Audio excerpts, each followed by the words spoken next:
Everyone welcome back to my channel. अगर आप लोग जेईई नीट का क्विक रिवीजन वीडियो चाहते हैं तो make sure to subscribe this channel.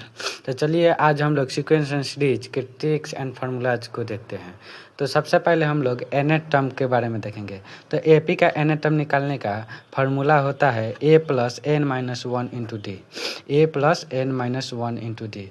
और जीपी का nth टर्म का निकालने का फार्मूला होता है a इंटू आर की the power n minus one, जहाँ पे n होता है number of terms and r होता है कॉमन रेशियो।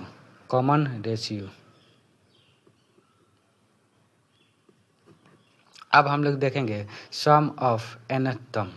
तो nth टर्म का सम निकालने के लिए AP का फार्मूला होता है n by two into 2a plus n minus one into d और एक और दूसरा फार्मूला आता है n by two into first term plus last term. ये a फर्स्ट टर्म है और l लास्ट टर्म है। और जीपी का nth टर्म का सम निकालने का फार्मूला होता है a अपॉन आर की the power n minus one into are की the power into R minus one.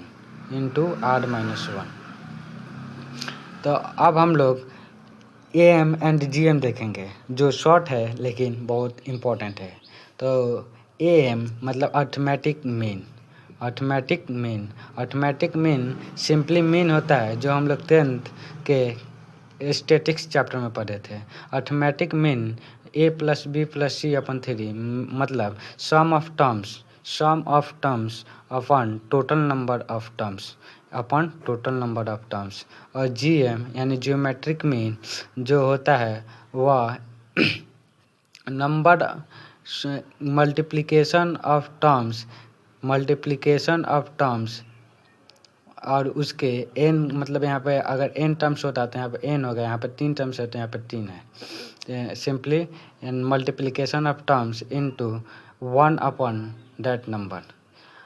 अगर AM is always greater than GM, this is a very important result, because हम लोग किसी भी टॉपिक को जब हम लोग मैक्सिमा या मिनिमा निकालना होता है तो उस वक्त हम लोग AM GM का यूज करते हैं। अब हम लोग क्विक रिजल्ट देखेंगे जो बहुत ही इंपॉर्टेंट है।